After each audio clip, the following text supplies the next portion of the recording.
Muy buenas noches para todos. Me encanta cuando en este salón ponen las sillas amarillas, me encanta. Pues las sillas amarillas quiere decir que hay más gente que lo habitual. Así que sean todos ustedes muy bienvenidos.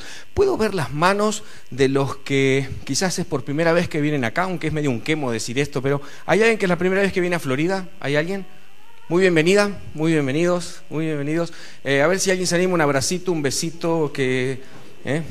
A ver, ahí está, los de cerquita, buenísimo. ¿Hay más gente? ¿A dónde? Allá hay más gente. Él está pidiendo un abrazo con la mano levantada, ¿sí? ¿Cómo te llamas? Gastón, ahí está, ya le diste un abrazo, ¿sí? Bueno, perdón. Bien, ¿hay alguien más, nuevito, que vino por primera vez aquí? Estamos re contentos. Qué bueno, más sillas amarillas, más sillas amarillas. Es domingo y está buenísimo que estemos aquí, así que son todos ustedes súper bienvenidos. Esto es parte de lo que comenzó el viernes por la noche y hoy tiene un nuevo comienzo, hoy domingo tiene un nuevo comienzo y va a seguir hasta el viernes. Todos los días, 8-5, va a estar el espectacular grupo de alabanza que nos ayudan a que flotemos, porque quedamos flotando después que cantamos todos juntos y metemos nuestra mente dentro del cielo. Así que eso produce la alabanza en nuestros corazones y gracias, chicos, porque nos ayudan en eso. Está buenísimo.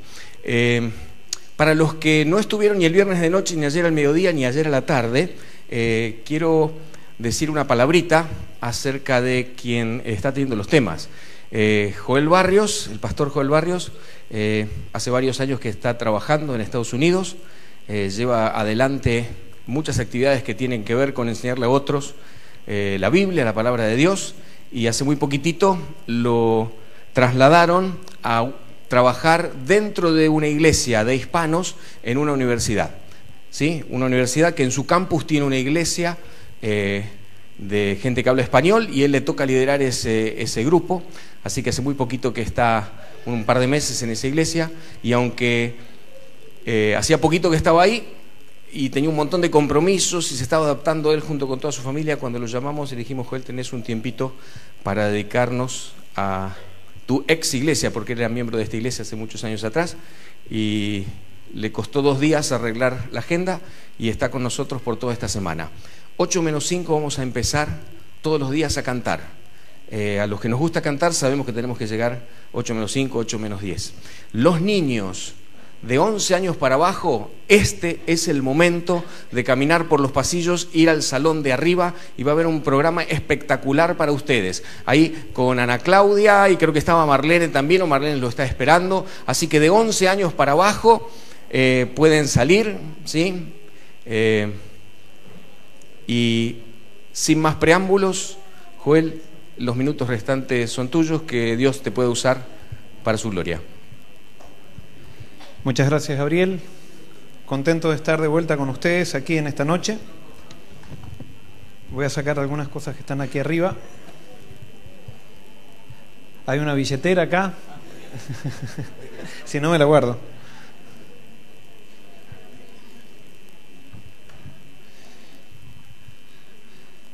Hoy estuve en contacto con mis raíces porque me invitaron. Estuve en Pilar y jugamos un partido de fútbol. No jugaba al fútbol pero años. El partido fue a 2. Ustedes eso les dice cómo está mi estado físico. O sea, hicimos 2 goles y se acabó. Y era para que juegue mi hijo Jeremías. Era la primera vez que jugó un partido de fútbol en equipo. Así estoy muy contento. Estoy contento de estar...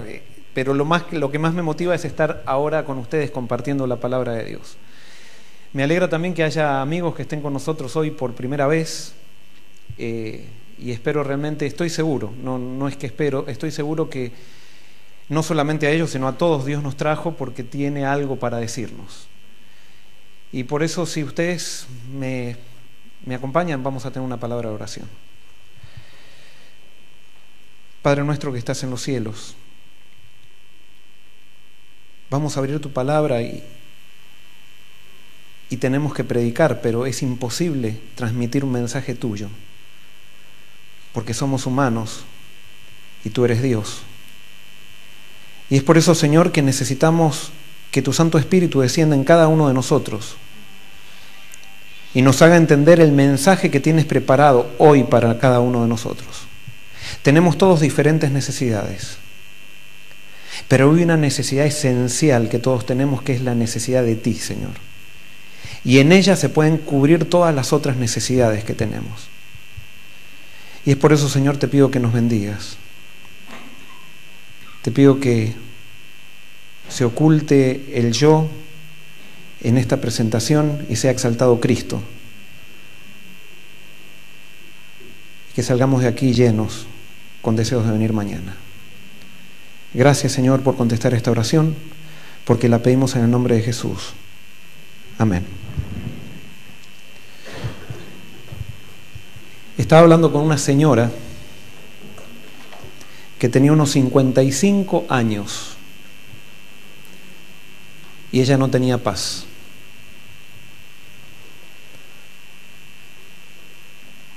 Porque lo que todos necesitamos es paz y descanso. Las circunstancias no determinan tu felicidad. Es tu estado interior lo que determina tu felicidad, y muchas veces tu felicidad, es más, generalmente la persona que es feliz a pesar de las circunstancias, porque no hay cuadro ideal en esta vida. Pero sí hay personas que tienen paz, tienen descanso, y es por eso que pueden disfrutar de la vida. No importa cuáles son las pruebas que tengan que enfrentar. Y hay otras personas que no tienen paz y descanso y pareciera que en las circunstancias tienen todo. Sin embargo, parece que esa falta de paz los lleva a ir destruyendo sistemáticamente todo aquello que tienen, que pareciera que trajera paz, pero que en realidad no la trae.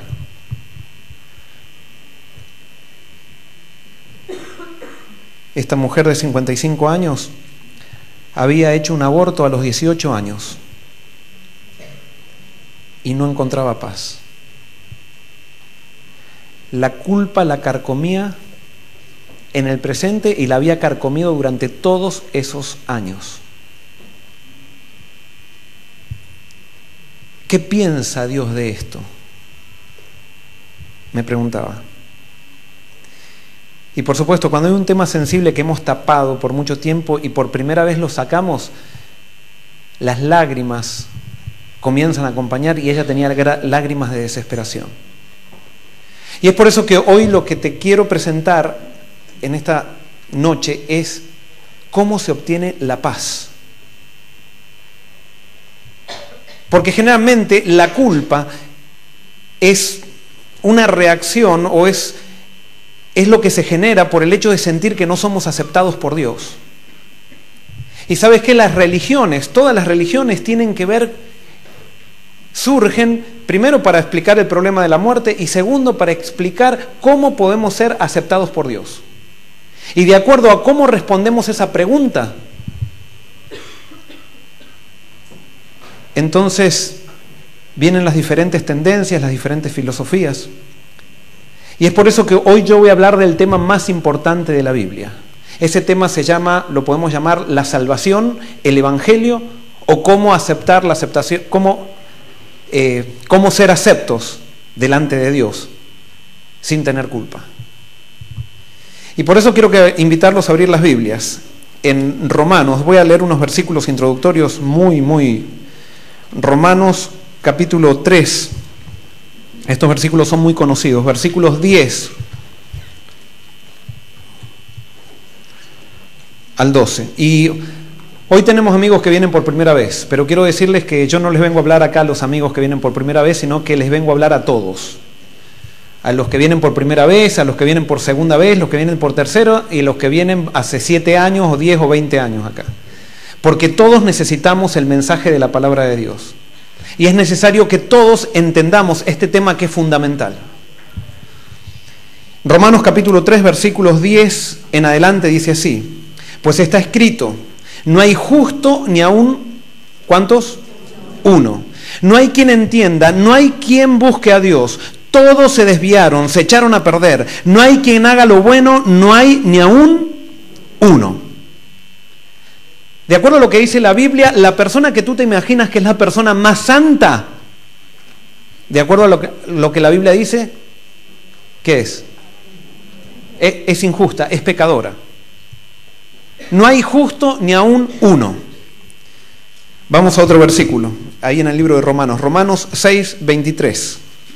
Yo sé que muchos de ustedes lo pueden repetir de memoria ese versículo. Dice, porque la paga o el resultado del pecado es la muerte, pero el don gratuito de Dios es la vida eterna en Cristo Jesús, Señor nuestro. ¿Cuál es el resultado del pecado? Pregunto, ¿hay alguien aquí que no peca? ¿Puedo ver la mano de alguien que no peca? Y pregunto esto porque hoy justamente estuve hablando con una persona que la conocí hace mucho tiempo y cuando la conocí me dijo, Joel, yo hace un año que no peco. Yo dije, bueno, ella me estaba pidiendo que yo le dé estudios bíblicos al esposo, porque parecía que el esposo no entendía, pero cuando ella me dijo eso me di cuenta que ella no entendía. Y que si el esposo no se había convertido, parece que el testimonio de ella no era muy bueno. Pero acá nos dice que el resultado del pecado es la muerte. Entonces la pregunta es, ¿qué nos merecemos? ¿Saben por qué no le gusta a la gente leer la Biblia? Es que la Biblia comienza con este mensaje, que es el mensaje principal, y así comienza la Biblia, lastimosamente. Vamos a Primera de Juan.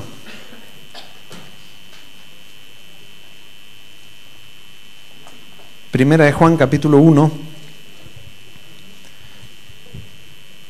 versículos 8 al 10, dice así: si decimos que no tenemos pecado, nos engañamos a nosotros mismos y la verdad no está en nosotros. Si confesamos nuestros pecados, Dios es fiel y justo para perdonar nuestros pecados y limpiarnos de toda maldad. Pero si decimos que no hemos pecado, lo hacemos parecer mentiroso y su palabra no está en nosotros. Lo bueno es que no hay justo ni aún uno. La paga del pecado es muerte, pero aquí nos dice que Dios está dispuesto a ¿qué? Dios está dispuesto a perdonar. ¿Y cuánto está Dios dispuesto a perdonar? ¿Dios está dispuesto a perdonar cualquier pecado? ¿Sí o no? Hasta el pecado más sucio, más cochino que exista. ¿Por qué? ¿Saben por qué Dios está dispuesto a perdonar? Porque Él lo dice así. Y nosotros tenemos que creerlo. Si Él dice que perdona, yo tengo que creer que perdona. Y por eso aquí nos dice que Dios está dispuesto a perdonar toda maldad, no alguna maldad, sino toda maldad. Estos son 3 versículos introductorios que nos van a servir para entender el tema. Y hoy yo quiero que vos y yo, a mí me sale mucho el tú, y perdonen el neutro, ustedes le dicen, hablo como novela, porque allá se habla así. Vos y yo entendamos o evaluemos cómo nosotros entendemos la salvación. Entonces, para esto yo quiero introducirlos en el sentido cómo creían los judíos que era la salvación. Los judíos creían, en la época de Jesús, creían que Dios tenía un libro en el cielo, lo cual es verdad. Y entonces ellos decían, por ejemplo, el judío iba por la calle y veía una ancianita y la agarraba de la mano y lo ayudaba a cruzar la calle. Y entonces, ¿qué hacía Dios en ese libro de ese judío que tenía el nombre de ese judío? ¿Qué hacía Dios? Le ponía un más. Entonces después el judío estaba, supónganse, la esposa estaba el tacho de basura así de grande, y entonces él sacaba la basura y la ponía en el tacho de basura, y Dios veía qué bien este judío, cómo ayuda a su esposa, entonces Dios le ponía otro más. Y así cada obra buena que hacía el judío, Dios le ponía un más. Pero supónganse que al judío lo llamaban por teléfono y le decía al judío al hijo, decile que no estoy. Me imagino que acá habrá muchos judíos que hacen eso. Entonces Dios, como eso, ¿cómo se llama? Mentira, ¿cómo? Mentira blanca, pero a Dios no le gusta ninguna mentira. Entonces Dios ponía un menos. Y si ese judío estaba jugando al fútbol y estaban por hacer un gol, y entonces él, como no aguantaba esa situación de que le hagan un gol, le hacía una zancadilla a la persona que venía a hacer el gol, veía, y entonces lo lastimaba, entonces Dios veía eso y ponía un menos. Entonces llegaba el día del juicio final, porque la Biblia dice que hay un juicio final. Llegaba un día del juicio final y Dios hacía un saldo. Este judío tenía 3 obras buenas contra 2 obras malas. ¿Se salvaba o se perdía? Se salvaba. Pero si el judío, en vez de tener 3 obras buenas contra 2 obras malas, tenía 3 obras malas contra 2 obras buenas, ¿qué hacía? Se perdía. Y si el judío tenía 3 obras buenas contra 3 obras buenas, 3 obras malas contra 3 obras buenas, ¿qué pasaba? Se le daba un tiempo más para desempatar. Y es verdad lo que les estoy diciendo, no les estoy... Entonces, ese tiempo estos judíos creían en la vida después de la muerte, y entonces pensaban que había un estado en el cual Dios le permitía desempatar al judío, y de acuerdo a cómo desempate, de acuerdo a sus obras, entonces eso determinaba su salvación. Y nosotros nos reímos, pero ¿a qué llevaba este tipo de salvación? Los judíos estaban continuamente pensando en qué hacían y qué no hacían. Entonces yo hago esto, y entonces en las iglesias judías todo el mundo estaba mirando qué hacía el otro y qué no hacía. Y entonces ponían un montón de reglas porque para salvarse hay que hacer cosas buenas. Y como les digo, nosotros nos reímos de esto, pero muchas veces nosotros nacemos con este mismo estilo de ver la salvación en el corazón. ¿Y cuáles eran los resultados de ver la salvación de esta manera? Si el judío tenía un montón de más en su libro, ¿cómo se sentía el judío? Se sentía orgulloso. Yo soy mejor que todos. Esa manera de ver la salvación produce orgullo. Y ahora yo quiero decirte, no importa cómo tú definas la teología, ¿hay algo por lo cual te sientes orgulloso? Si hay algo por lo cual te sientes orgulloso, estás mirando mal la salvación. Estás mirando la salvación igual que los judíos. Porque la Biblia dice claramente que el que ve la salvación de una manera correcta, el que entiende el Evangelio, no puede tener lugar en orgullo en su vida. Y por eso, ¿te sentís orgulloso por tu familia? Si te sentís orgulloso por tu familia, estás perdido.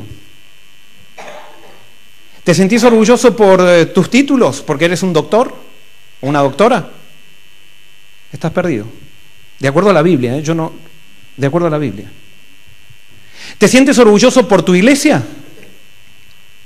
Estás perdido.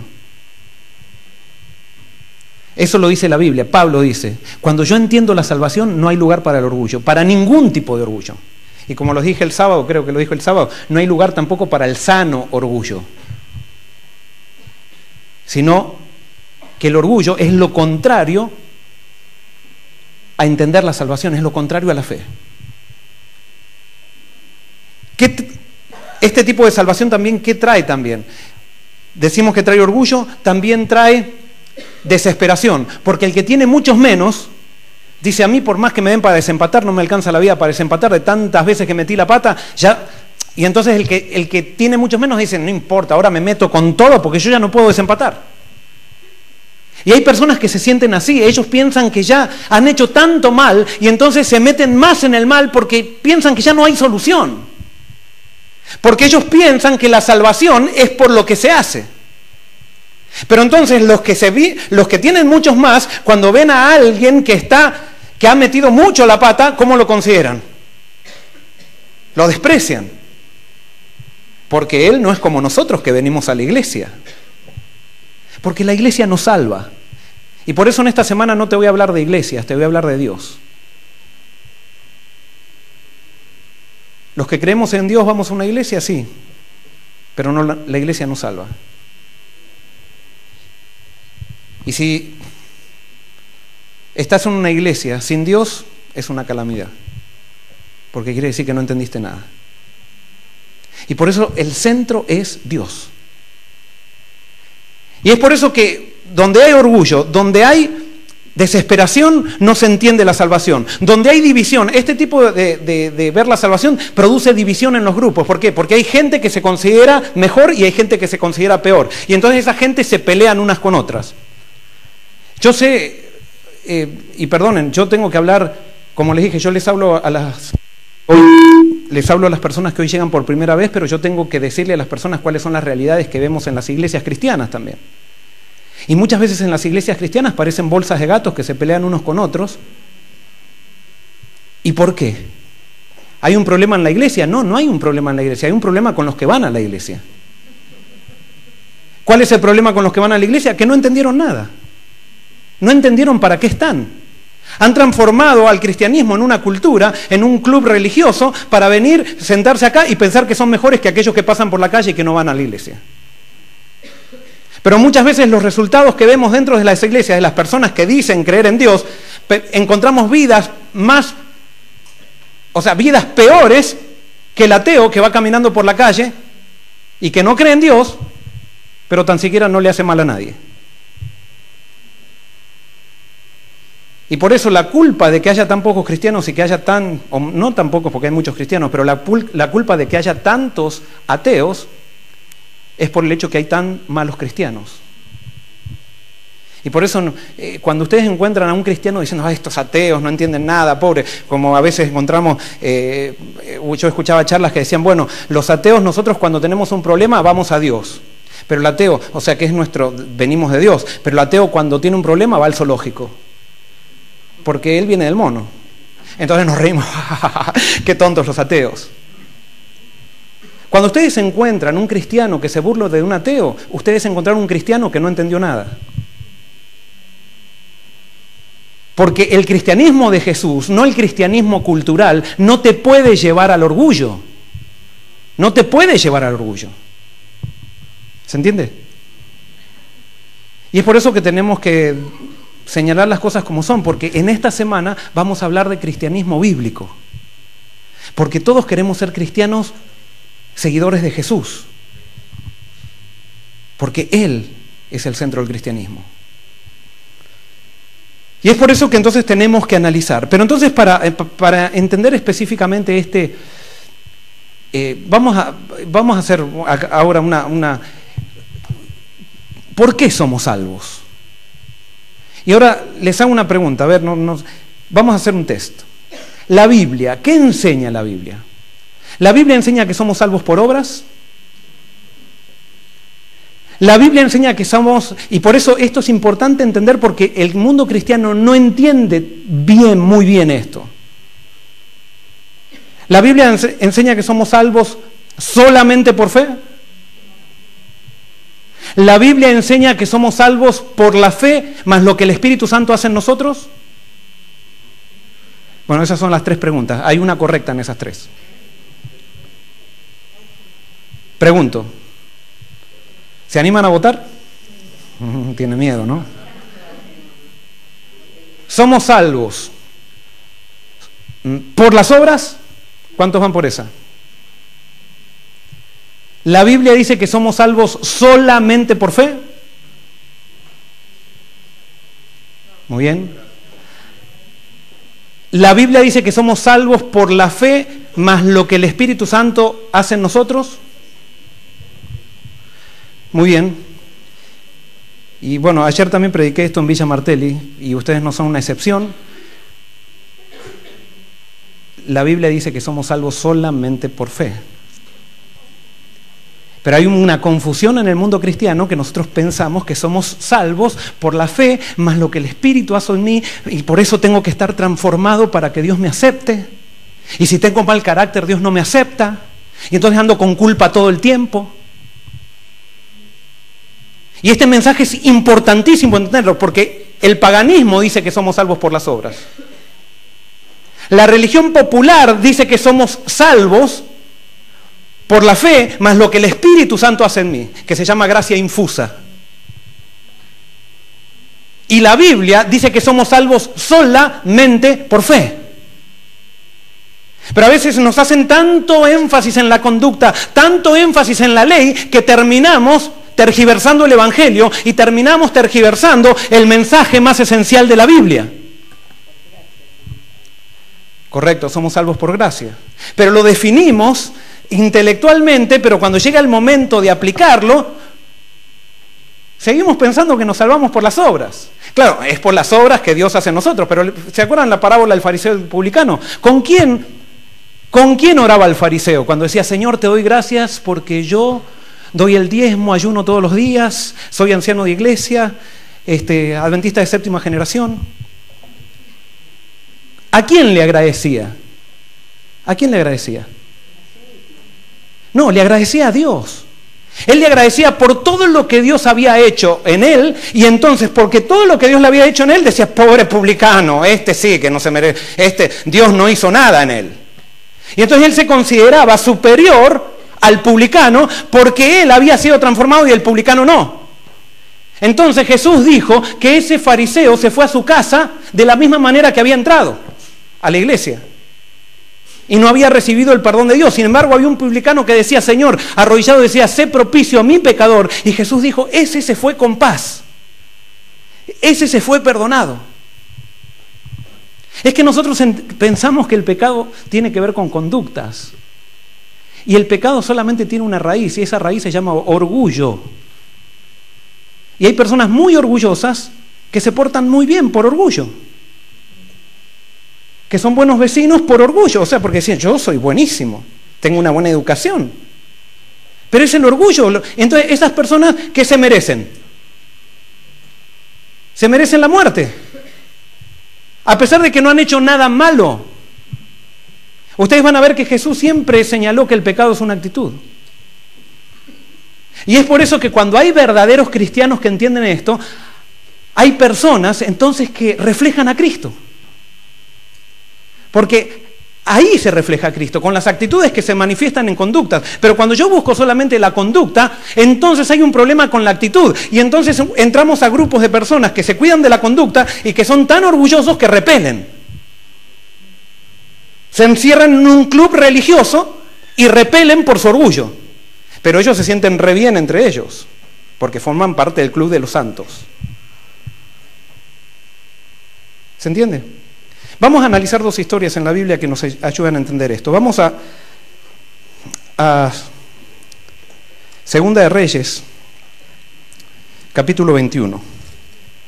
Es una historia muy interesante.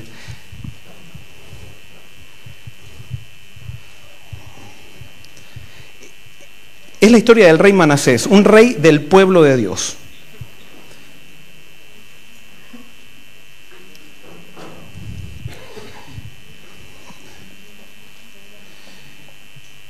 Dice así, de 12 años era Manasés cuando comenzó a reinar, y 55 años reinó en Jerusalén. Su madre fue Hepsiba. Hizo lo malo ante los ojos del Señor, según la abominación de las naciones que el Señor había echado ante Israel.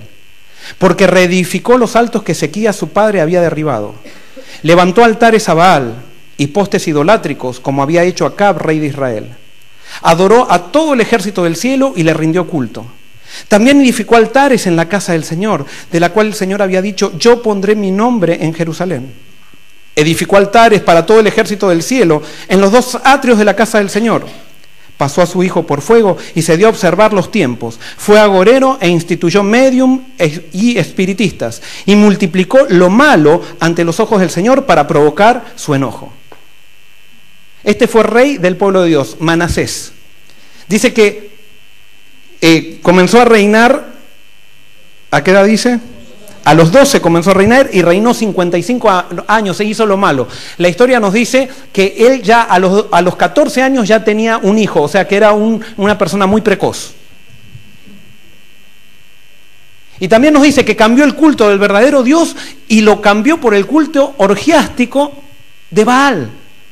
Y llenó de estatuas de imágenes de Baal la casa de Dios, y se hizo hechicero, agorero y adivino. ¿En qué consistía el culto a Baal? ¿Cuál era la imagen de Baal? A ver, argentinos, ustedes tienen que saber eso. ¿Cuál era la imagen de Baal? ¿Cuál? No era un becerro. Bueno, también, pero específicamente había otra imagen de Baal. ¿Cuál era? A ustedes les encanta, está relacionada con el fútbol esta imagen. ¿Cuál era la imagen de Baal?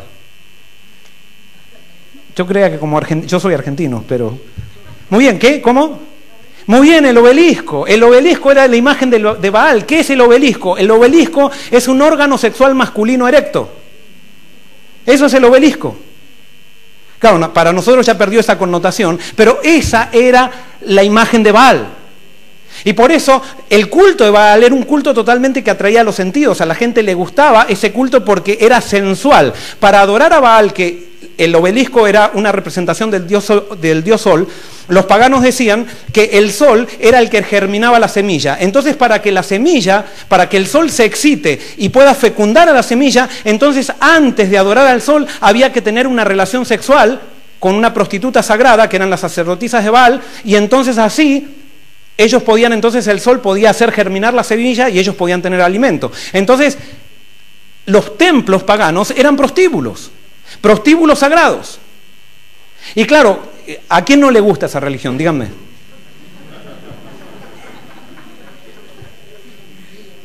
Y nosotros nos reímos, pero ese era el problema de Israel. Por eso los profetas le decían, ustedes se fueron fornicando detrás de los Baales. Continuamente el pueblo de Israel se iba al culto a Baal. ¿Por qué? Porque ellos no habían sido transformados por Dios, no habían entendido cómo es la salvación, no tenían una relación con Dios. Y cuando vos no tenés una relación con Dios, todo lo que es desordenado te atrae. Te atrae. Y Manasés cambió el culto del verdadero Dios por el culto a Baal y puso imágenes de Baal dentro del templo de Dios. Imagínense que este rey fue totalmente pervertido. Es más, había un dios que se llamaba Moloch, metálico y hueco, que se lo llenaba de carbón hasta que quedaba al rojo vivo, y este dios tenía los brazos extendidos, y entonces las personas traían sus bebés vivos, sus bebés vivos, y lo ponían en los brazos de Moloch, y los bebés morían achicharrados en los brazos de Moloch. Y eso hizo Manasés ¿con quién? Con su primogénito, con su hijo mayor, con su bebé mayor, dijo, yo lo voy a dar a Moloch, y lo puso en los brazos de Moloch. Y no solamente hizo eso, sino que incitó a todo el pueblo para que también lo haga. No hubo rey tan pervertido como Manasés en Israel.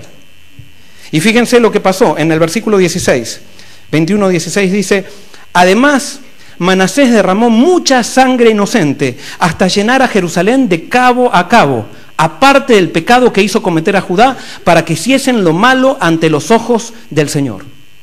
A Manasés no le gustaba a alguien, y ¿qué hacía? Lo mandaba a matar. No me gusta cómo piensa, y lo mando a matar.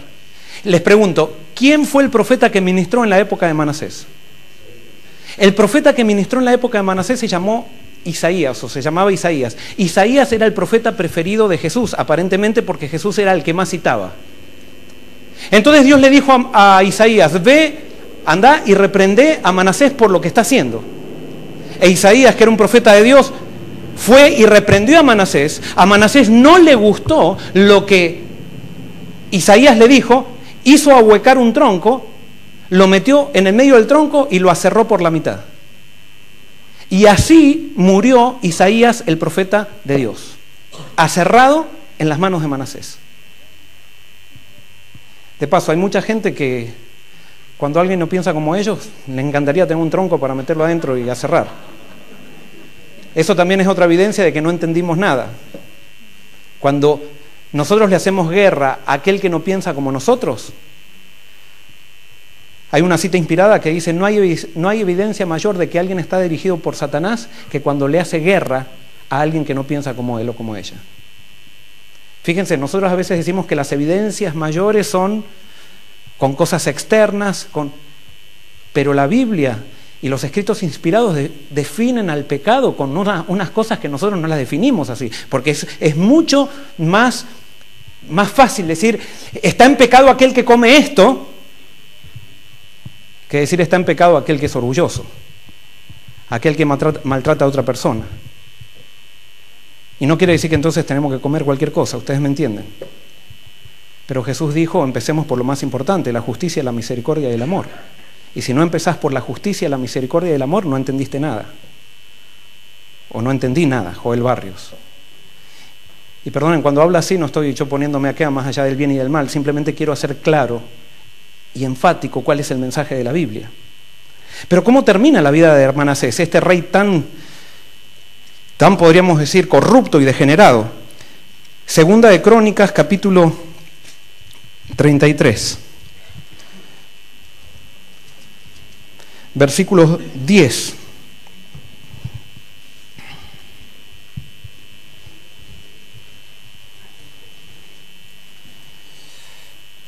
Dice así, el Señor habló a Manasés y a su pueblo, pero ellos no escucharon. O sea que Manasés y el pueblo de Dios entendían lo que estaban haciendo, ¿sí o no? Sí, porque los profetas iban, le hablaban y ellos entendían. O sea, lo estaban haciendo adrede. Pero ¿qué pasó? Versículo 11.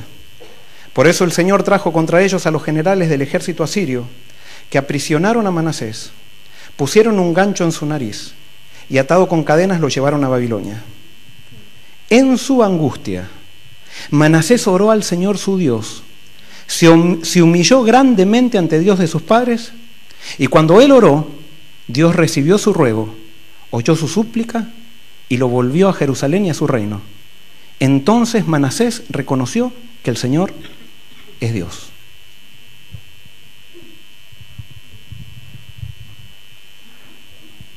¿Terminó bien esta historia? Esto tendría que terminar diferente. Esto tendría que terminar que le agarró una gangrena a Manasés impresionante. ¿Pero estará bien esto o lo habrán traducido mal esto? La pregunta es, ¿Manasés se va a salvar? ¿Sí?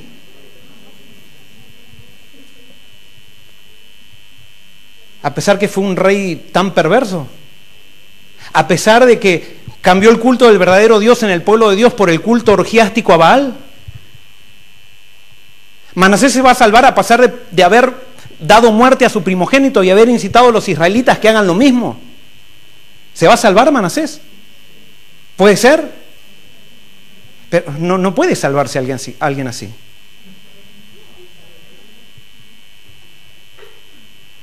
A pesar de haber matado al profeta de Dios, ¿se va a salvar Manasés? ¿Por qué? Manasés se salva porque Dios lo perdonó.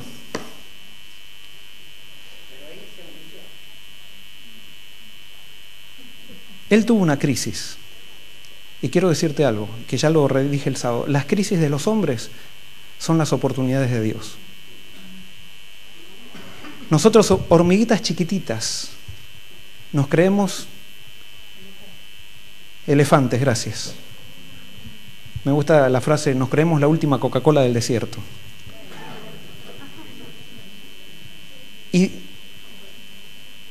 tenemos una petulancia tan grande que lo único que nos puede llevar a Dios es una crisis.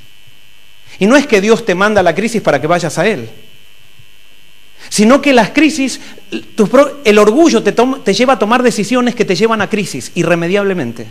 Y allí en la crisis es la oportunidad. No quiere decir que por la crisis te vas a entregar a Dios, pero en la crisis tienes la oportunidad de levantar la cabeza a Dios y decir, Señor, yo no puedo, Señor.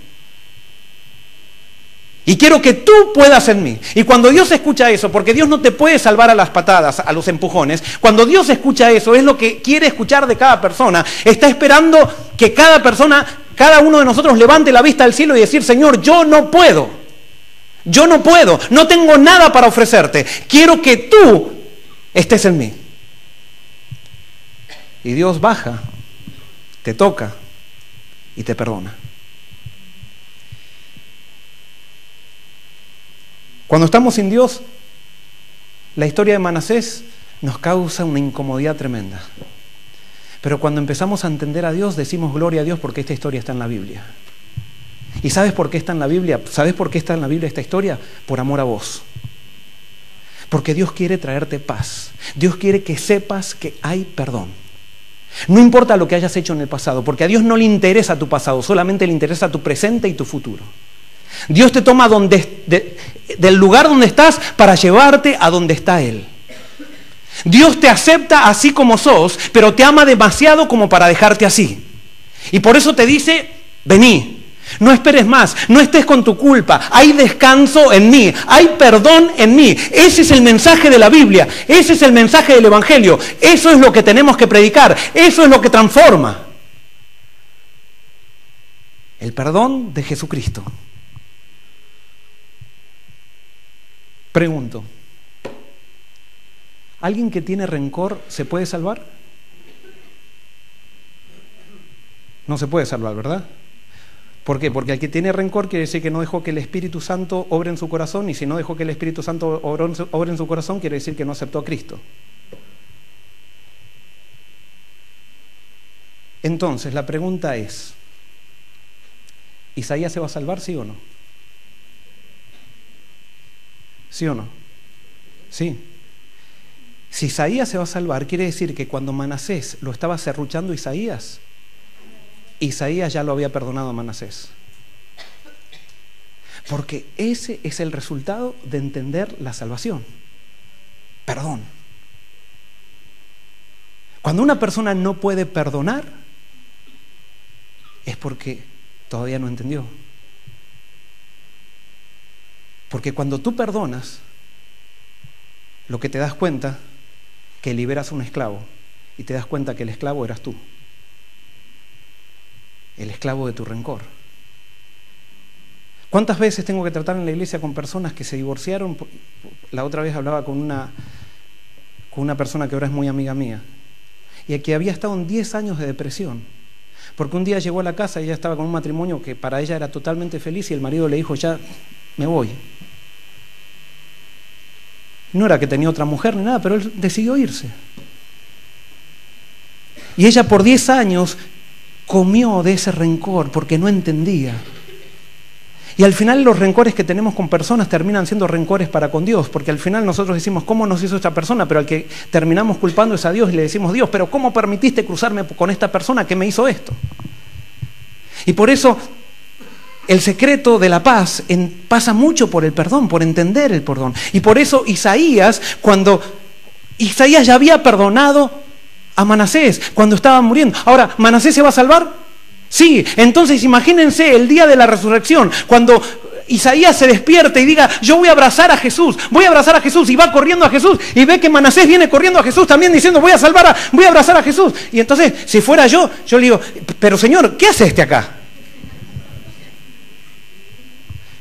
Yo te hago una pregunta, ¿estás dispuesto a perdonar a tu marido que te fue infiel? Deja de vivir del rencor. Alguien puede decir, pero yo no lo puedo perdonar si él ya me fue infiel. No, yo no te estoy diciendo que te reconcilies con él. Te estoy diciendo simplemente que lo perdones.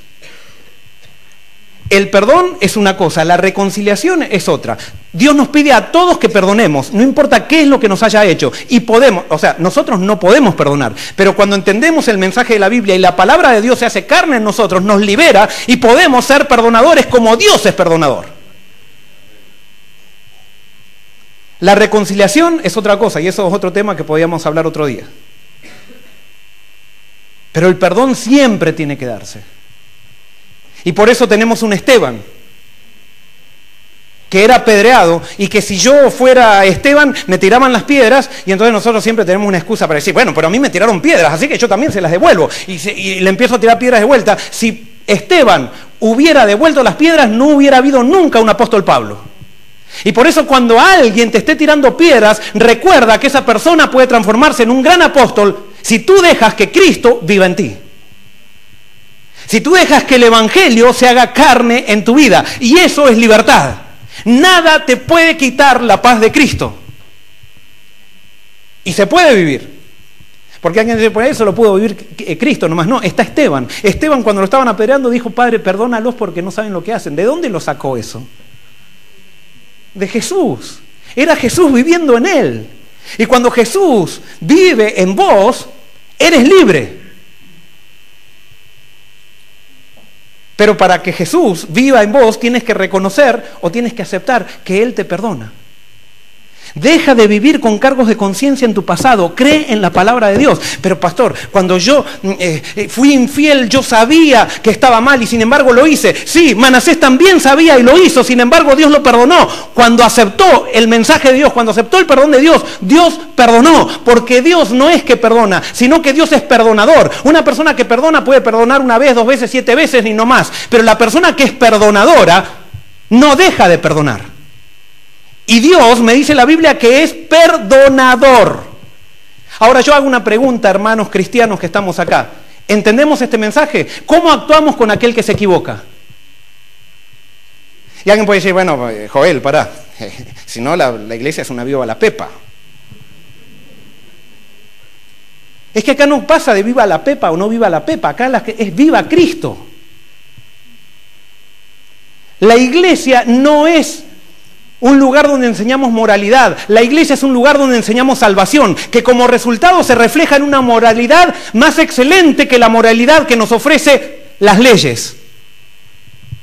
Una moralidad que sobrepasa cualquier moralidad de este mundo, porque es una moralidad donde un pecador, una persona que estuvo en el barro del pecado, una persona que sacrificó a su hijo primogénito, una persona que mató al profeta, es restaurada por Dios y vive una vida de fidelidad que refleja el carácter de Dios. Díganme si eso no es un milagro. Y díganme si eso no es para celebrarlo. Y por eso hoy el mensaje que Dios te trae es que Él quiere perdonarte. Y no importa lo que hayas hecho, Él te toma donde estás y te lleva hacia donde Él está.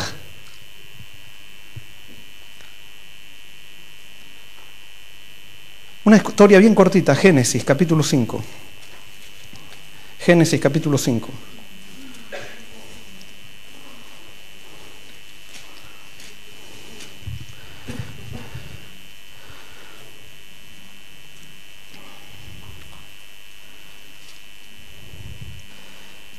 Versículos 19 en adelante dice así: Después que nació Enoc, Jared vivió 800 años más y tuvo otros hijos e hijas. Así todos los días de Jared fueron 962 años y murió. Enoc tenía 65 años cuando nació su hijo Matusalén.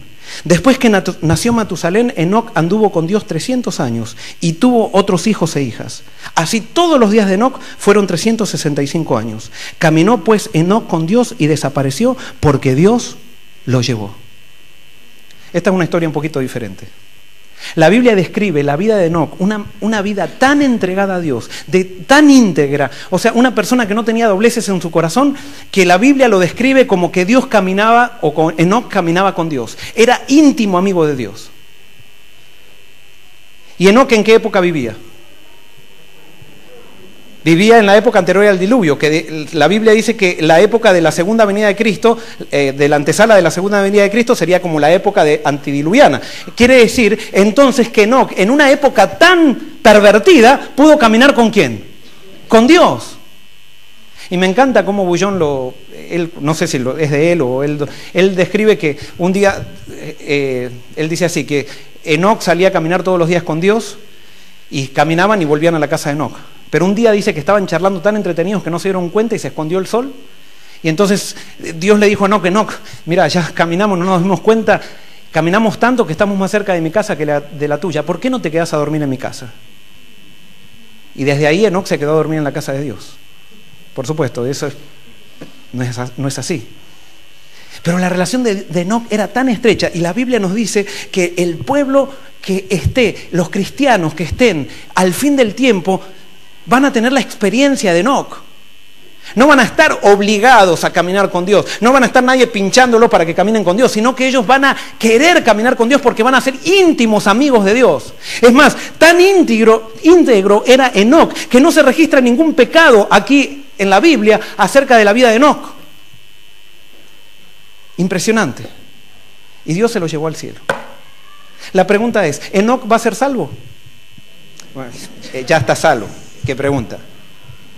Ahora sí, viene la pregunta. ¿Quién se merecía más la salvación? ¿Enoc o Manasés?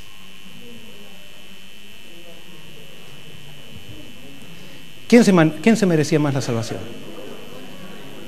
¿Enoc? A ver, lo mismo, los dos, ninguno. Uno. Muy bien, uno se arrepintió y el otro era amigo de Dios. Entonces los dos tenían que salvarse. Ahora les hago una pregunta, ¿es el arrepentimiento que nos salva? ¿Quién se merecía más la salvación? Muy bien, de acuerdo a la Biblia, no era ni Enoc, porque hay gente que dice, no, Enoc se lo merecía, Manasés se lo merecía porque tuvo que arrepentirse de un montón de cosas. Es como que el arrepentimiento no salva. No, el arrepentimiento no te salva. Por eso no nos salvamos por lo que el Espíritu Santo hace en nosotros. Otros dicen, no, Enoc porque él no hay ningún pecado en él. Ahora la pregunta es, ¿Enoc era pecador? ¿Sí o no? A pesar que no se registra ningún pecado, la Biblia dice que no hay justo ni aún uno. ¿Era justo Enoc? ¿Qué se merecía? La muerte. Por lo tanto, como muy bien dijeron, ninguno se merecía la salvación. ¿Y por qué se salvaron entonces? Si ninguno se la merecía la salvación, ¿por qué se salvaron? ¿Por qué se salvaron? Y entonces, para entender por qué se salvaron, tenemos que entender cuáles son los requisitos para la salvación. Hay dos requisitos, y esto es muy importante. Hay dos requisitos para ser salvos que se necesitan cumplir para ser salvos. El primero es cumplir perfectamente la ley de Dios. Y el segundo requisito para ser salvo es no haber pecado jamás. ¿Estamos de acuerdo? ¿Sí o no? Sí, es así.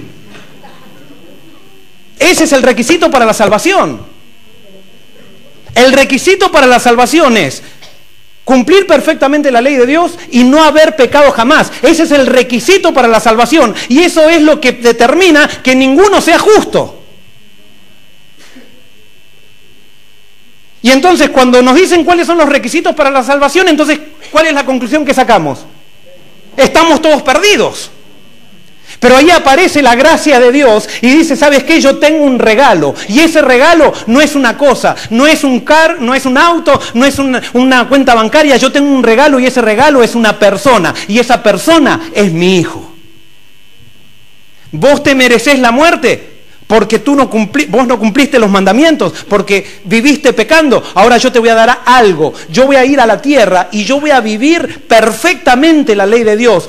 Y voy a vivir una vida sin pecar nunca. Y voy a morir la muerte que vos te merecés por lo que elegiste.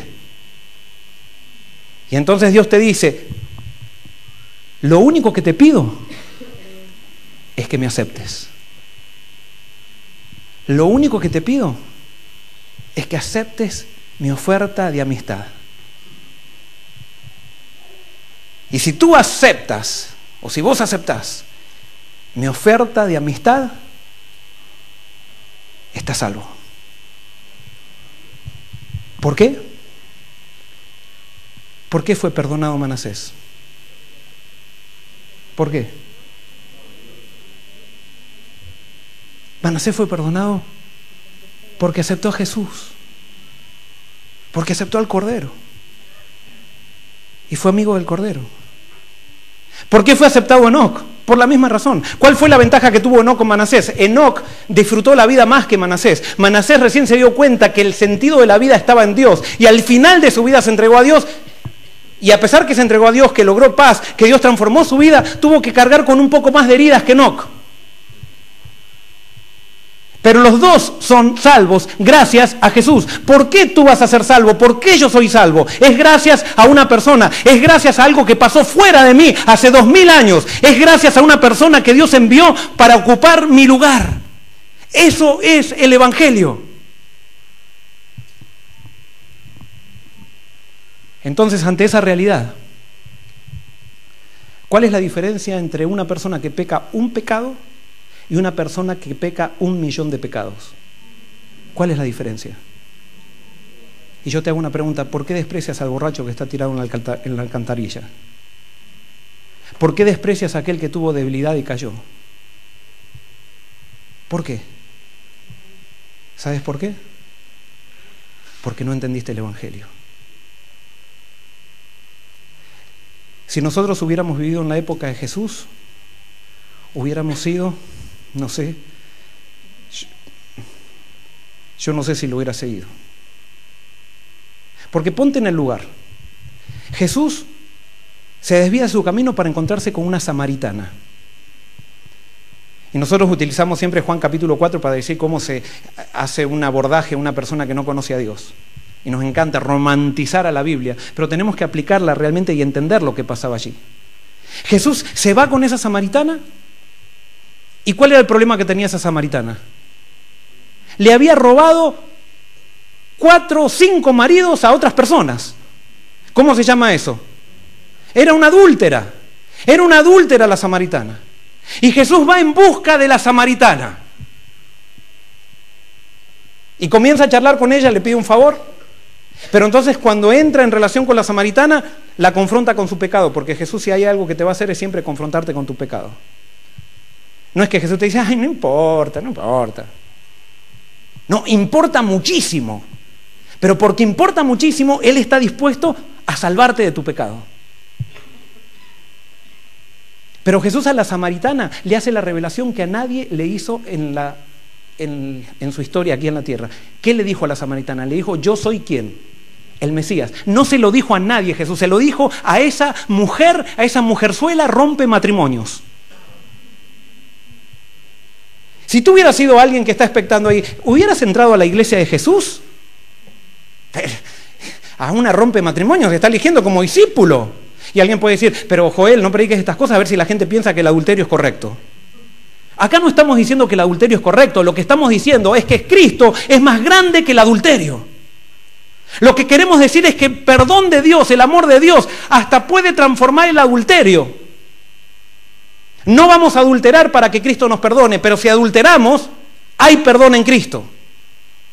Y la mejor manera de no adulterar es aceptar que en Cristo hay perdón, porque cuando te relacionas con Cristo y entonces empiezas a captar lo que significó el pecado para Él y lo que Él hizo para quitarte de tu pecado, tú no vas a querer pecar. Y es por eso que el Evangelio puede transformar una adúltera en una discípulo de Cristo. Ahora, claro, es muy fácil pensar así. Ahora, ¿cómo te hubieras sentido si tú, o si vos hubieras sido la esposa del que te robó la samaritana? ¿Cómo te hubieras sentido? Estás mirando por la ventana y ves que Jesús elige de discípulo a la que te robó tu marido. Es que Jesús siempre rompe todos los esquemas mentales. Y es por eso que al principio dije de esta semana, nuestras ideas de Dios son ideas de Dios. Pero la mayor crisis en una persona es cuando Jesucristo comienza a revelarse a través del Espíritu Santo, porque la revelación de Dios en Jesucristo rompe tus ideas de Dios. Y tú tienes que decidir entre seguir aferrado a tus ideas de Dios o aceptar la revelación de Jesucristo. Pero te aseguro que si aceptas la revelación de Jesucristo, empieza la vida satisfactoria, espiritual y cristiana. Yo sé que acá hay mucha gente que ha experimentado esto, pero les puedo hablar de jóvenes de 15 años que entendieron esto y hoy son columnas en su iglesia con 15 años. Les puedo hablar de ancianitos con 85 años que entendieron esto recién a los 85 años después de estar 30 años en una iglesia y hoy tienen el gozo del Señor en su semblante. Les puedo hablar de personas que eran personas que tenían un cristianismo mecanicista, pero que no vibraban y que hoy vibran en el Señor. Porque la palabra, el Evangelio de Dios trae pasión. Y es por eso que Dios dice que todos aquellos que van a ser salvos, ¿dónde van a estar registrados? En el libro. ¿Qué quiere decir esto? En la Biblia dice que hay libros y que va a haber un juicio final. Y en ese juicio final, Dios va a pasar a cada persona, va a hacer pasar a cada persona. Cuando tú pasas por lo que hay en tu libro, ¿te salvas o te perdés? Te perdés. Por todo lo que hay en tu libro te perdés. Pero Dios dice que aquella persona que se aferra a Cristo, que acepta a Jesús, que acepta lo que hizo Jesús por él, ¿qué hace Dios en el libro de esa persona? Borra. ¿Y qué hace Dios? ¿Qué pone ahí? ¿Qué pone ahí? ¿Sí? Pone algo más que perdonado. ¿Qué es lo que pone ahí? No. Ahí pone, ¿cómo se llama ese libro? ¿El libro de la vida de quién? ¿Cuál es el contenido del libro de la vida del Cordero? No. ¿Cuál es el contenido del libro de la vida del Cordero? Les hago una pregunta, a ver, para ayudar. ¿Cuál es el contenido del libro de la vida de Joel Barrios? La vida de Joel Barrios. Entonces, ¿cuál es el contenido del libro de la vida del Cordero? La vida del Cordero. Entonces, cuando alguien acepta a Cristo, ¿qué es lo que hace Dios? Pone su nombre en el libro de la vida del Cordero. Entonces, cuando llega el día del juicio final, dice, pase Joel Barrios. Pero cuando abren la vida de Joel Barrios, ¿la vida de quién aparece? aparece la vida del Cordero, la vida de Jesús. Y entonces Joel, ¿se salva o se pierde? Se salva. ¿Gracias a quién? Puede decir Joel después, me salvé porque fui primer anciano durante 20 años en mi iglesia. No, sería un acto de blasfemia sentirme orgulloso por algo. Porque por un pecado, Cristo tuvo que venir a esta tierra. ¿Y saben por qué toco el tema del adulterio como ejemplo? Porque es uno de los flagelos más grandes que tiene la sociedad en esta época. Pero el adulterio no se soluciona con represión, se soluciona con salvación. Y por eso una vez que estaba llegando a una iglesia, cuando uno llega a una iglesia, los hermanos muchas veces quieren hacerle un poco la agenda a uno, ¿no? Pero estaban todos muy preocupados por una persona y me dicen, pastor, tenga cuidado con esta persona. Entonces le digo, ¿pero qué? Sí, pastor, es una víbora. Entonces le digo, ¿pero qué pasó? No, lo que pasa es que él habla de la salvación, pero él tenía un grupo por ahí y se fue con la organista del grupo. Y sí, había un problema, sin duda que había un problema. Pero tenga cuidado, porque sabe mucho de la Biblia. Y habla de la salvación por el hecho de que él piensa que con la fe todo se soluciona. Bueno, pasaron unos 2 o 3 meses y un día que estaba predicando vino lo que yo tanto temía, viene un hermano y me dice, pastor, fulano quiere que lo visite. Ay no, yo dije, la víbora. Entonces, bueno, como yo soy pastor y tengo que cumplir el mandato que Dios me da, tengo que visitar a cualquier persona, o sea, cualquier tipo de persona, y por lo tanto entonces decidí ir a visitarla. Entonces me fui todo trincherado con todos argumentos de la ética cristiana y todo eso, y para darle especialmente un estudio bíblico, porque mi función era rescatarlo. Golpeo la puerta, sale, me dice, pastor, pase. Entonces empezamos a charlar, y cuando empezamos a charlar realmente me di cuenta que sabía mucho de la Biblia. Mucho. Y yo ya me di cuenta que tuve que cerrar todas las hojitas que llevaba para dar estudios bíblicos y eso, porque me di cuenta que era una persona que sabía.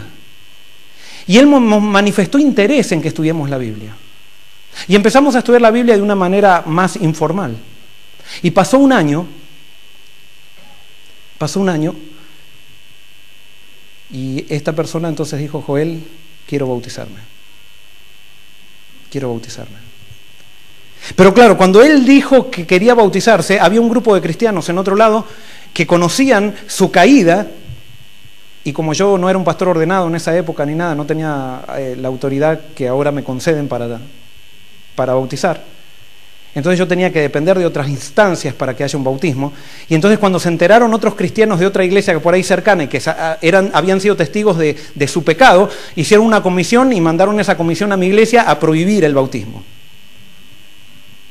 ¿Por qué? Por su pecado pasado.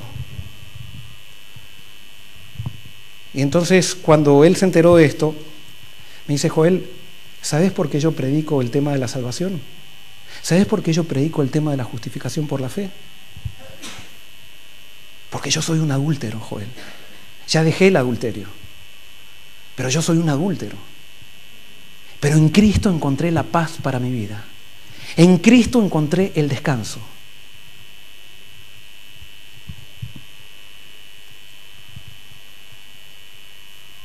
Hubo mucha tensión.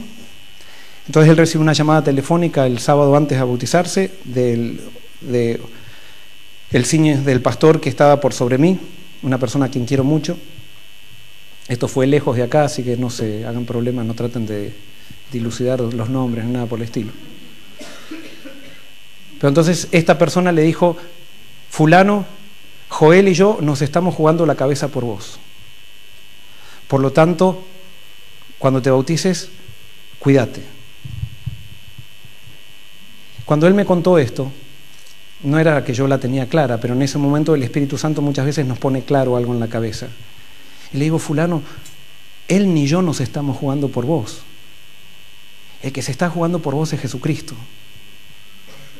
Y yo no puedo garantizar ni que yo mañana no voy a caer. Pero en Cristo, si yo aferro a Cristo, no voy a caer en Cristo. Porque todo lo puedo en Cristo que me fortalece. Pero también todo pecado puede ser perdonado en Cristo porque su sangre es suficiente. Y por eso no le podemos cerrar el camino a nadie a la salvación por su pasado. Por supuesto, si alguien quiere seguir viviendo en adulterio, no tiene por qué bautizarse porque está en adulterio. Pero el adulterio es una actitud. Tiene que ver con una actitud. Y por eso vemos que cuando hay arrepentimiento por el hecho de que una persona se acerca a Dios y Dios le da arrepentimiento, la sangre de Cristo es suficiente. Pasó un tiempo y esta persona no se bautizó, pero después de unos 7 años me enteré que estaba bautizado y está esta persona firme en el Señor. Yo te hago una pregunta. ¿Has aceptado el perdón de Dios en tu vida? Ese es el Evangelio. El Evangelio es que a pesar de que no nos merecemos nada, Dios nos da todo. Y cuando Él nos da todo en Jesucristo, por fe en Él, entonces nosotros empezamos a vivir libres del pecado. Porque no podemos rechazar a alguien que nos amó tanto. ¿Que nos equivocaremos? Siempre nos vamos a equivocar. Pero que trataremos, nuestro objetivo desde ahí será representarlo donde vayamos. Eso será nuestro mayor objetivo y será nuestra mayor gloria. Cuando alguien se acerque y nos diga, yo veo a Cristo en vos. Dios lo puede hacer con vos y conmigo. La cuestión es aceptar el Evangelio. El Evangelio que es solamente por fe, que pulveriza tu orgullo y el mío. Que Dios te bendiga.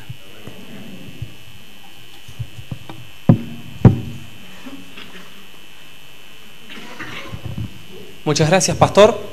Gracias por el mensaje que fue de provecho para todos nosotros. Queremos finalizar con una oración antes de despedirnos a nuestros hogares y recordar que mañana nos volvemos a encontrar aquí en la casa de Dios. 8:05 vamos a comenzar con las alabanzas y continuaremos con el programa como lo hemos hecho en esta noche. Los invito entonces a colocarnos de pie y finalizar invocando la presencia de Dios para que nos acompañe de regreso a nuestros hogares. Padre Santo, muchas gracias una vez más por la vida. Gracias por el privilegio de escuchar este mensaje. El mensaje que nos invita a encontrarnos contigo, a estudiar más de tu palabra, Señor, y a conocer al Dios perdonador, de amor, de segundas oportunidades. Queremos tener ese encuentro especial contigo a lo largo de esta semana, Señor, que estamos recordando cuando nuestro Salvador Cristo Jesús vino a esta tierra. Queremos imitarte, Señor, y que los vecinos, nuestros amigos, los compañeros de trabajo, de la facultad, de la universidad, puedan verte a ti reflejado en nuestras vidas. Pedimos que nos acompañes de regreso a nuestros hogares y tu presencia sea con nosotros. En nombre de Jesús. Amén. Muy buenas noches.